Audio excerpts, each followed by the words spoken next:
Cathedral न केवल धार्मिक इतिहास की सबसे आकर्षक वास्तुकला चमत्कारों में से है, बल्कि वैश्विक इतिहास की भी। ये वास्तुकला की उत्कृष्ट कृतियां हैं जो संस्कृतियों, युगों और मानवीय आकांक्षा के मूल तत्व की कहानियां सुनाती हैं। इस वीडियो में हम दुनिया के 10 सबसे प्रभावशाली कैथेड्रल की खोज करेंगे।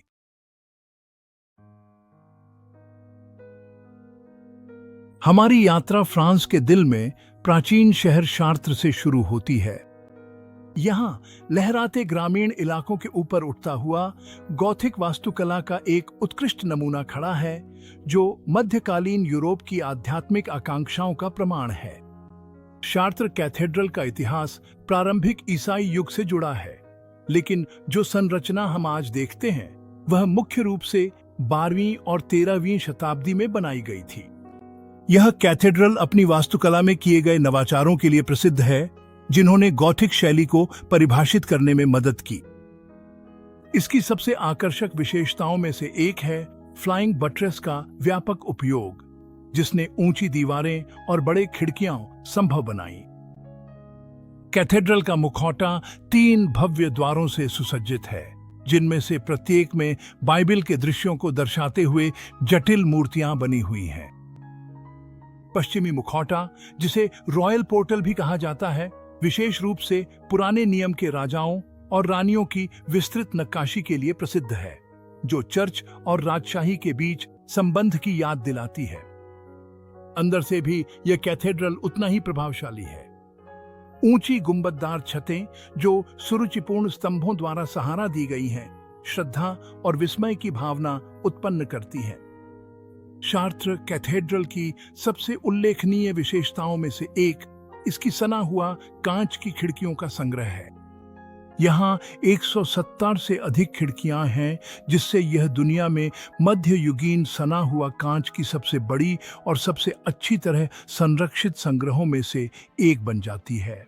अब हम अटलांटिक पार करते हुए न्यूयॉर्क सिटी के हलचल भरे महानगर की ओर चलते हैं। यहाँ मैनहट्टन की गगनचुंबी इमारतों और निरंतर ऊर्जा के बीच एक अलग तरह का कैथेड्रल खड़ा है, जो आधुनिक युग में गॉथिक वास्तुकला की स्थायी आकर्षण का प्रमाण है। सेंट पैट्रिक कैथेड्रल का इतिहास न्यूयॉर्क सिटी और इसकी कैथोलिक आबादी की वृद्धि से गहराई से जुड़ा हुआ है।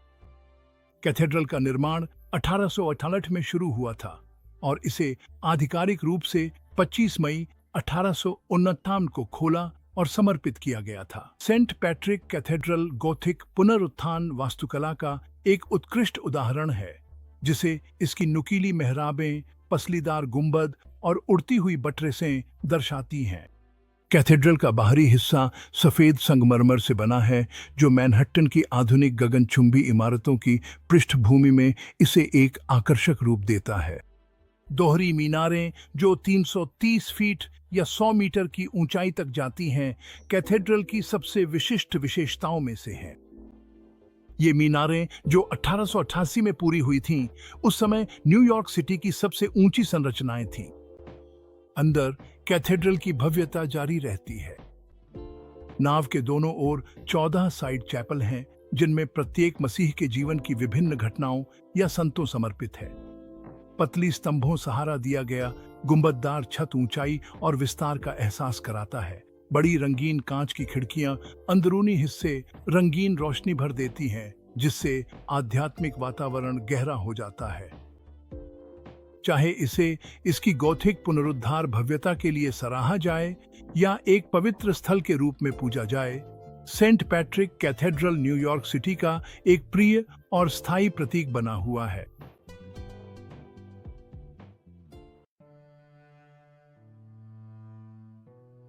टस्कनी के दिल से मानव प्रतिभा का एक स्मारक आकाश को चीरता हुआ खड़ा है। यह है कैथेड्राले दी सांता मारिया डेल फ्योरे, जिसे प्यार से डुओमो भी कहा जाता है, जो इतालवी पुनर्जागरण का एक प्रकाश स्तंभ है। फ्रांस के गॉथिक कैथेड्रलों की ऊंचाइयों के विपरीत डुओमो शास्त्रीय सामंजस्य की भावना को अपनाता है, जो प्राचीन रोम की स्थापत्य आदर्शों की ओर वापसी है। कैथेड्रल का निर्माण 8 सितंबर 1296 को शुरू हुआ था और 140 वर्षों तक चलता रहा, जब तक कि यह 1436 में पूरा नहीं हो गया। कैथेड्रल का बाहरी हिस्सा बहुरंगी संगमरमर से ढका हुआ है, जिसमें हरे, गुलाबी और सफेद रंग की छटाएं हैं, जो एक आकर्षक दृश्य प्रभाव पैदा करती हैं और फ्लोरेंस की सबसे पहचानने योग्य विशेषताओं में से एक बन गई हैं। कैथेड्रल की सबसे प्रतिष्ठित विशेषता निश्चित रूप से इसका गुंबद है। 50 फीट या 45.5 मीटर व्यास और 375 फीट या 114.5 मीटर ऊंचाई के साथ यह गुंबद अपने निर्माण के समय दुनिया का सबसे बड़ा था और आज भी यह अब तक का सबसे बड़ा ईंटों से बना गुंबद है। अंदर से भी कैथेड्रल उतना ही प्रभावशाली है। भीतर का हिस्सा, जो बाहरी हिस्से की तुलना में अपेक्षाकृत सादा है, विशाल और विस्मयकारी है, जिसमें फर्श की योजना लैटिन क्रॉस के आकार की है। गुंबद के अंदर सबसे उल्लेखनीय विशेषता द लास्ट जजमेंट की भित्तिचित्र फ्रेस्को है। यह विशाल कलाकृति पूरे गुंबद के भीतरी हिस्से को ढकती है और स्वर्ग तथा नर्क के दृश्यों को जीवंत विवरण और नाटकीय तीव्रता के साथ दर्शाती है। कैथेड्रल दी सांता मारिया डेल फ्योरे केवल एक भव्य इमारत ही नहीं है, यह पुनर्जागरण काल के दौरान फ्लोरेंस की कलात्मक और स्थापत्य उपलब्धियों का प्रतीक है। इंग्लैंड के ऐतिहासिक शहर कैंटरबरी में भव्यता और भक्ति का एक स्मारक कैंटरबरी कैथेड्रल स्थित है। कैंटरबरी कैथेड्रल की उत्पत्ति 577 ईस्वी से होती है और यह इंग्लैंड का पहला कैथेड्रल है। मूल कैथेड्रल को सदियों के दौरान कई बार पुनर्निर्मित और विस्तारित किया गया। यह कैथेड्रल एक स्थापत्य कृति है जो इंग्लैंड में गॉथिक वास्तुकला के विकास को दर्शाती है। यह इमारत रोमनस्क और गॉथिक शैलियों का मिश्रण है, जिसमें निर्माण के प्रत्येक चरण ने इसकी डिजाइन में नए तत्व जोड़े हैं। कैथेड्रल का पश्चिमी सिरा, जिसमें नेव और पश्चिमी टावर शामिल हैं, मुख्य रूप से रोमनस्क शैली में है, जिसमें गोल मेहराब और विशाल पत्थर की दीवारें हैं। केंद्रीय टावर बेल हैरी टावर 15वीं सदी के अंत में पूरा हुआ था। यह परपेंडिकुलर गोथिक वास्तुकला का उत्कृष्ट उदाहरण है। इसकी ऊर्ध्वाधर रेखाएं और जटिल पत्थर की कारीगरी है। कैथेड्रल का पूर्वी सिरा, जिसमें क्वायर, ट्रिनिटी चैपल और कोरोना चैपल शामिल हैं, गॉथिक शैली स्पष्ट रूप से दिखाई देती है। कैंटरबरी कैथेड्रल की सबसे उल्लेखनीय विशेषताओं में इसकी मध्ययुगीन सना हुआ कांच की खिड़कियों का संग्रह है। इन खिड़कियों में से कुछ 12वीं सदी की हैं और ये यूरोप में मध्ययुगीन कांचकारी के सबसे बेहतरीन उदाहरणों में गिनी जाती हैं। अपनी प्राचीन उत्पत्ति से लेकर एंग्लिकनवाद के केंद्र की भूमिका तक यह कैथेड्रल लगभग 1500 वर्षों से अंग्रेजी इतिहास के केंद्र में रहा है।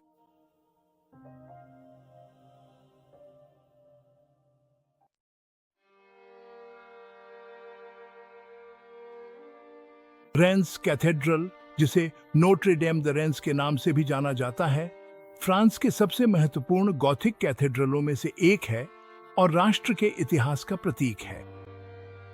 कैथेड्रल का अभिषेक 1275 में किया गया था, हालांकि निर्माण कार्य कई और दशकों तक चलता रहा। यह लगभग हर फ्रांसीसी राजा के राज्याभिषेक का स्थल था, जो 13वीं सदी से लेकर फ्रांसीसी क्रांति तक हुआ करते थे। सबसे प्रसिद्ध राज्याभिषेक 1429 में चार्ल्स सप्तम का था, जिसमें जोन ऑफ आर्क भी उपस्थित थीं, जिन्होंने उनके सिंहासन पर बैठने में महत्वपूर्ण भूमिका निभाई थी। रेंस कैथेड्रल उच्च गोथिक वास्तुकला का एक उत्कृष्ट उदाहरण है, जिसे इसकी ऊर्ध्वता, हल्केपन और इसके मुखौटों की जटिल नक्काशी द्वारा पहचाना जाता है।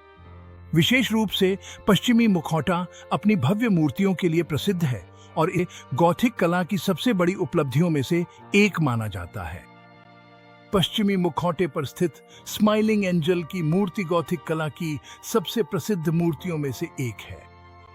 इस मूर्ति की शांत और आनंदित अभिव्यक्ति ने सदियों से आगंतुकों को मोहित किया है और यह प्रथम विश्व युद्ध के कठिन वर्षों के दौरान आशा का प्रतीक बन गई थी। कैथेड्रल का आंतरिक भाग भी उतना ही प्रभावशाली है, जिसमें ऊंचे मेहराब और विशाल मुख्य कक्ष हैं, जो दृष्टि को ऊपर स्वर्ग की ओर आकर्षित करते हैं। कैथेड्रल की ऊंचाई को उसकी पतली स्तंभों और नुकीले मेहराबों द्वारा और भी उभारा गया है, जो हल्केपन और सुंदरता की अनुभूति कराते हैं।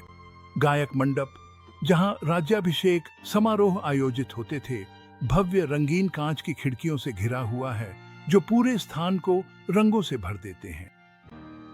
रेंस कैथेड्रल केवल एक इमारत नहीं है, यह फ्रांस के इतिहास, संस्कृति और आध्यात्मिक जीवन का एक स्मारक है।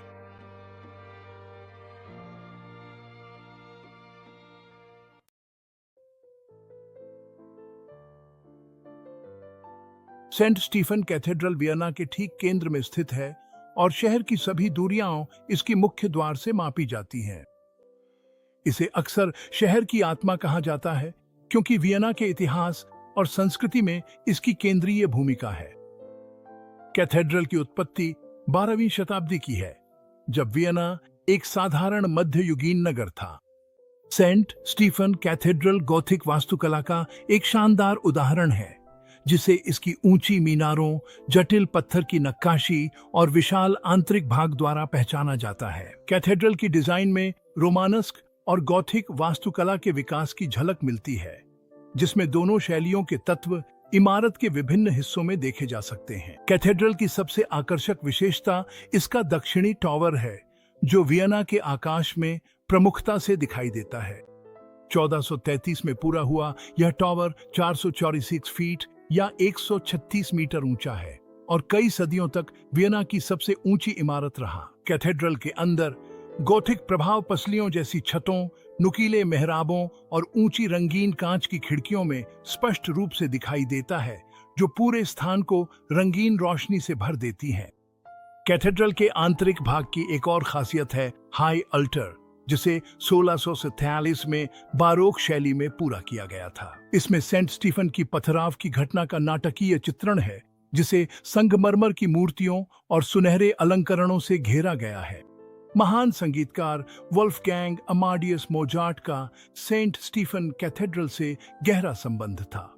उनकी शादी, 2 बच्चों का बपतिस्मा और अंतिम यात्रा भी यहीं संपन्न हुई थी।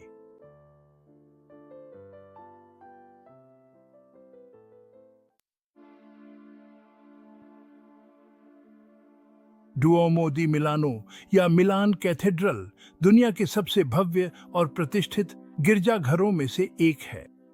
दुनिया में 5वां सबसे बड़ा होने के नाते डुओमो मिलान की कलात्मक, सांस्कृतिक और धार्मिक महत्ता का प्रमाण है।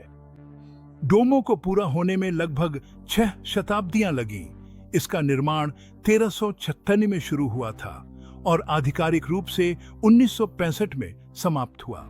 यह गॉथिक वास्तुकला का एक उत्कृष्ट नमूना है, जिसे इसकी नुकीली मेहराबें, पसलीदार गुंबद, उड़ती हुई बट्रेस और असाधारण संख्या में मीनारें व मूर्तियां दर्शाती हैं। इस कैथेड्रल को अक्सर मीनारों के जंगल के रूप में वर्णित किया जाता है, जिसकी छत पर 135 से अधिक मीनारें सजी हुई हैं। हर मीनार के ऊपर एक मूर्ति स्थापित है और ये सभी मिलकर मिलान के आकाश के सामने एक मनमोहक छवि बनाती हैं। डोमो का आंतरिक भाग भी उतना ही विस्मयकारी है। विशाल नैव, जो वर्ष के 52 हफ्तों का प्रतिनिधित्व करने वाले 52 विशाल स्तंभों से सुसज्जित है, एक साथ 40,000 उपासकों को समायोजित कर सकता है। ऊंचा वेदी, जो एक भव्य बालडाकिन के नीचे स्थित है, आंतरिक भाग का केंद्र बिंदु है और इसके पीछे कोयर है, जिसमें जटिल नक्काशीदार लकड़ी की सीटें हैं जो 16वीं सदी की हैं। छत पर सैकड़ों मूर्तियां सजी हुई हैं, जिनमें कैथेड्रल की सबसे प्रसिद्ध मूर्ति मैडोनिना भी शामिल है। कांस्य की यह सुनहरी प्रतिमा, जो वर्जिन मैरी की है और 354 फीट या 108 मीटर ऊंचे सबसे ऊंचे शिखर पर स्थित है, मिलान का प्रतीक बन गई है। डोमो ने कई महत्वपूर्ण ऐतिहासिक घटनाओं की मेजबानी की है, जिनमें 1805 में नेपोलियन बोनापार्ट का इटली का राजा के रूप में राज्याभिषेक भी शामिल है। इस घटना की स्मृति में नेपोलियन ने कैथेड्रल के मुखौटे को पूरा करने का आदेश दिया।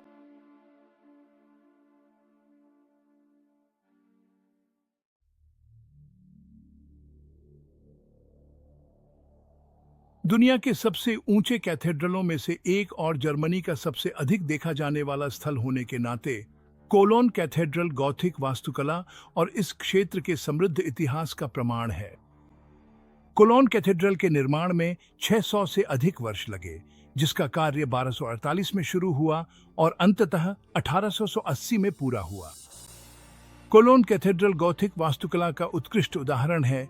इसकी ऊंची लंबवत रेखाओं, नुकीले मेहराबों, पसलीदार गुंबदों और फ्लाइंग बट्रेस द्वारा पहचाना जाता है। कैथेड्रल का सबसे आकर्षक पहलू इसका मुखौटा है, जिसे जुड़वां मीनारों ने प्रमुखता दी है। ये मीनारें न केवल वास्तुकला की अद्भुत कृतियां हैं, बल्कि इंजीनियरिंग की भी मिसाल है।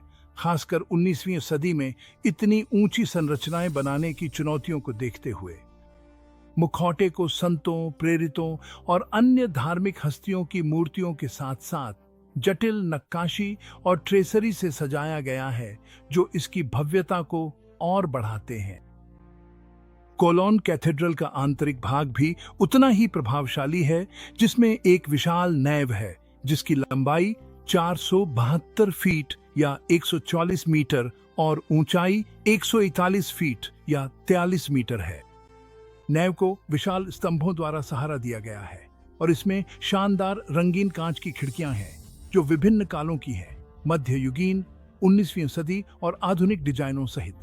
कैथेड्रल के आंतरिक भाग की सबसे महत्वपूर्ण विशेषताओं में से एक है shrine of the three Kings, एक सुनहरी अवशेष पेटिका, जिसमें कहा जाता है कि 3 बुद्धिमान पुरुषों, 3 राजाओं के अवशेष रखे गए हैं। यह भव्य श्राइन, जिसे मध्ययुगीन स्वर्णकार निकोलस ऑफ वर्दुन ने बनाया था, दुनिया की सबसे बड़ी अवशेष पेटिकाओं में से एक है और मध्ययुगीन धातुकला का एक उत्कृष्ट नमूना है। कोलोन कैथेड्रल को द्वितीय विश्व युद्ध के दौरान भारी क्षति पहुंची थी। बमबारी हमलों के दौरान कोलोन के अधिकांश हिस्से को तबाह कर दिया था। 14 बम लगने के बावजूद कैथेड्रल चमत्कारिक रूप से खड़ा रहा। मॉस्को के ऐतिहासिक रेड स्क्वायर में शानदार रूप से स्थित सेंट बेसिल्स कैथेड्रल वास्तव में रूस और पूरी दुनिया के सबसे आसानी से पहचानने योग्य और प्रतिष्ठित स्थलों में से एक है, जो अपनी अद्वितीय वास्तुकला और समृद्ध इतिहास के लिए प्रसिद्ध है। यह कैथेड्रल 1555 से 1561 के बीच बनाया गया था, ताकि इवान द टेरिबल की कजान खानते पर विजय की याद में इसे निर्मित किया जा सके, जो रूसी राज्य के विस्तार और ऑर्थोडॉक्स ईसाई धर्म के प्रसार का प्रतीक है। सेंट बेसिल्स कैथेड्रल रूसी वास्तुकला का शानदार उदाहरण है, जिसमें बीजांटिन, रूसी, ऑर्थोडॉक्स और एशियाई प्रभावों के तत्वों को मिलाकर एक अनूठी सामंजस्यपूर्ण संरचना बनाई गई है। यह कैथेड्रल अपनी 9 चमकीले रंग की प्याज के आकार की गुंबदों के लिए प्रसिद्ध है, जिनमें से प्रत्येक के ऊपर एक सुनहरा क्रॉस लगा है। ये गुंबद एक केंद्रीय नावे के चारों ओर व्यवस्थित हैं और अलाव की लपटों का प्रतीक है, जो आकाश की ओर उठती हैं। कैथेड्रल के अंदर आगंतुकों को संकरे गलियारों, खड़ी सीढ़ियों और छोटी छोटी चैपलों की भूल भुलैया मिलेगी, जिनमें से प्रत्येक को भित्ति चित्रों, आइकनों और जटिल काष्ठकला से सजाया गया है। कैथेड्रल की डिजाइन की सबसे रोचक बातों में से एक इसकी असममिति है। कई अन्य चर्चों और कैथेड्रलों के विपरीत सेंट बेसिल्स का कोई एकीकृत मुखौटा नहीं है। इसके बजाय कैथेड्रल का हर पक्ष एक अलग दृश्य प्रस्तुत करता है, जिसमें अनूठे गुंबद और सजावटें। सेंट बेसिल्स कैथेड्रल मुख्य रूप से एक संग्रहालय के रूप में कार्य करता है। बोल्शेविक क्रांति के बाद 1979 में इसे धर्मनिरपेक्ष कर दिया गया था और अब यह राज्य के अधीन है। हालांकि यह अब भी कभी-कभी धार्मिक सेवाओं की मेजबानी करता है, खासकर इंटरसेशन के पर्व दिवस पर।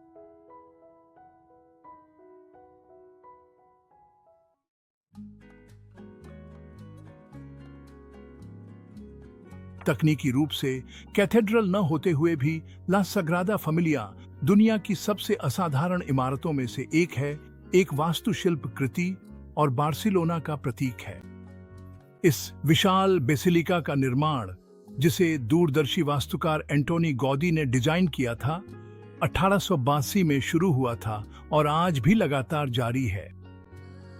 ला सग्रादा फैमिलिया वास्तुकला और अभियांत्रिकी का एक अद्भुत नमूना है, जो गॉथिक और आर्ट नोव्यू शैलियों को गौदी की दूरदर्शी शैली के साथ मिलाता है। बेसिलिका के डिजाइन की विशेषता है इसमें हाइपरबोलॉइड्स, पैराबोलॉइड्स और अन्य जटिल ज्यामितीय आकृतियों का उपयोग, जो न केवल सौंदर्य की दृष्टि से आकर्षक हैं, बल्कि संरचनात्मक रूप से भी कुशल हैं। नेटिविटी फसाड, जो सबसे पहले पूरी हुई थी, गौदी से सबसे अधिक प्रभावित है और यह उनके प्राकृतिक रूपों और धार्मिक प्रतीकों के प्रति प्रेम को दर्शाती है। यह जटिल नक्काशियों से सुसज्जित है, जिनमें जानवरों, पौधों और मसीह के जन्म और प्रारंभिक जीवन के दृश्य शामिल हैं। इसके विपरीत पैशन फसाड, जिसे बहुत बाद में पूरा किया गया, मसीह के कष्ट और मृत्यु का एक तीखा और नाटकीय चित्रण प्रस्तुत करता है। इसकी कोणीय सादी शैली का उद्देश्य मसीह के बलिदान की कठोरता को दर्शाना था। बेसिलिका के अंदर गौदी की कल्पना आगे भी उजागर होती रहती है। नाव को ऐसे स्तंभों का जंगल सहारा देता है जो पेड़ों की तरह शाखाओं में बंटते हैं और पत्थर की एक छतरी बनाते हैं जो प्राकृतिक जंगल की नकल करती है। बेसिलिका के अंदर प्रकाश का खेल एक और अद्भुत विशेषता है, जहां रंगीन कांच की खिड़कियां अंदरूनी हिस्से को रंगों की बहुरंगी छटा में नहला देती हैं। ला सग्रादा फैमिलिया प्रसिद्ध रूप से अधूरी है, यहां तक कि 140 वर्षों से अधिक निर्माण के बाद भी। बेसिलिका के 2026 तक पूरा होने की उम्मीद है, जो गौदी की मृत्यु की शताब्दी के साथ मेल खाता है। हालांकि देरी के कारण यह तारीख आगे भी बढ़ सकती है।